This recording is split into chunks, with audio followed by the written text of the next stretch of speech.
General Hammond, Colonel Jack O'Neill. Retired. I can see that. Me, I'm on my last tour. Time to start getting my thoughts together, maybe write a book. You ever think of writing a book about your exploits in the line of duty?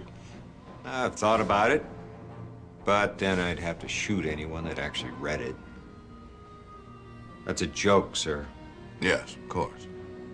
The Jack O'Neill of the feature film that Kurt Russell portrayed went into a dark place, and his adventure with Daniel Jackson brought him out of it again. Kurt did a phenomenal job for that O'Neill and that movie, and you can get away with it in just a one-movie character arc. But for Rick to be interested in doing a long-running series, he has to have a much broader range for it to be interesting to him. Just remember, I retired. You wanted me back. When I met Rick, and he's got such a natural presence. He's got such a natural sense of humor. He's flip. He's a little glib. That's Jack O'Neill. All right, anybody with a snake in their head, raise their hand. Damn. What now? Now we die.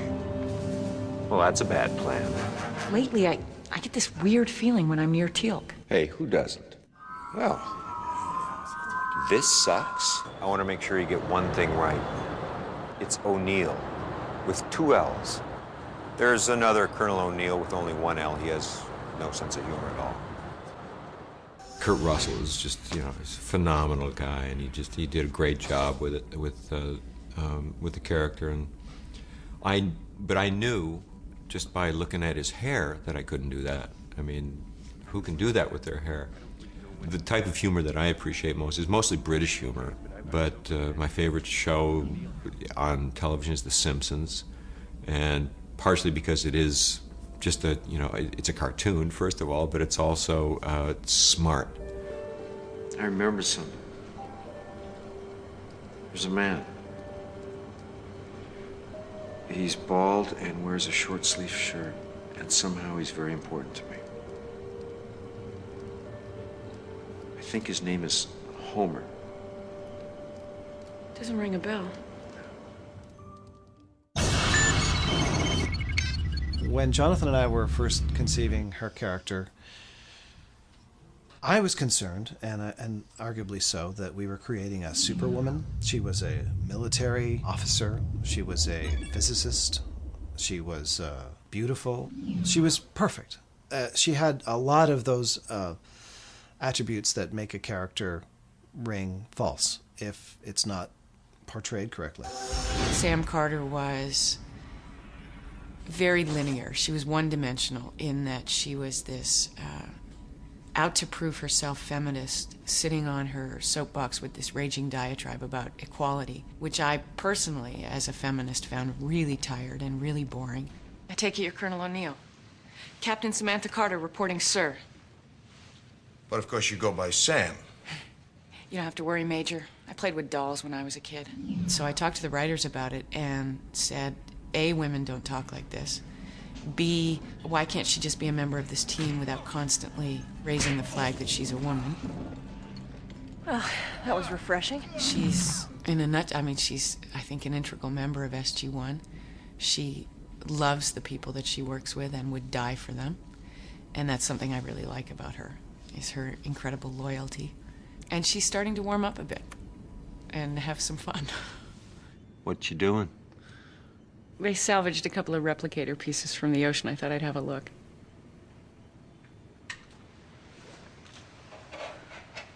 Is that wise? Well, there's no discernible energy being emitted. I think it's pretty safe to say they're dead. Well, I'm off. Still going fishing? Yep. Still staying here? Yeah. Okay. Have fun. Yeah, sure, you betcha. They should never be together. Sure, there's the potential for us to fall in love, and definitely we're attracted to each other, and that's fine, but we also need to temper it with the fact that it's not going anywhere. We had sort of a 3-episode arc where you actually see that they admit that there's deeper feelings for each other. I didn't leave because I'd have rather died myself than lose Carter. Why? Because I care about her. A lot more than I'm supposed to. We leave it at, okay, we admit it. We finally said it out loud. I love you, you love me, or I would die for you, you would die for me. And not just because we're, you know, in the military. This is as far as it goes. What are you smiling at? Nothing. First of all, I don't want to dismiss the idea that there would ever be a future for the two of them. Who knows? Tune in next week. Carter, I'm sorry, I didn't know you were in here. Wait, what the hell's going on? I want you. Why? I didn't know. Carter, this is a little out of line. Don't you think? Crying out loud.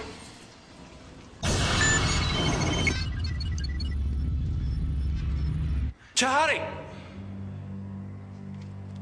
Chahadi! Lower your guns. Hello, Jack. Oh, welcome back. Michael Shanks walks in and does a perfect imitation of James Spader. And he portrayed the Daniel Jackson from the feature perfectly. And I knew that was a great place to start. And I also knew that meant he was obviously going to be capable of going so much farther.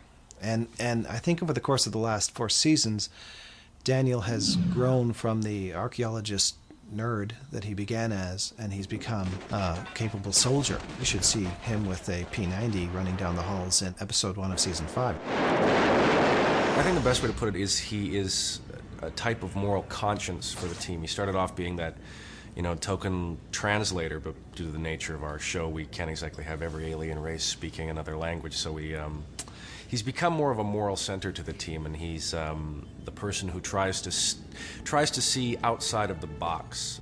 We've only ever seen one side of this. Do we even know why they're fighting? For their lives. Yes, and I was all for saving those lives, but we're about to go way, way, way beyond that. We're about to turn the tide of a world war that we know nothing about against an enemy that we know nothing about. Is that the right way to get their technology? Yes, but is it the right thing to do?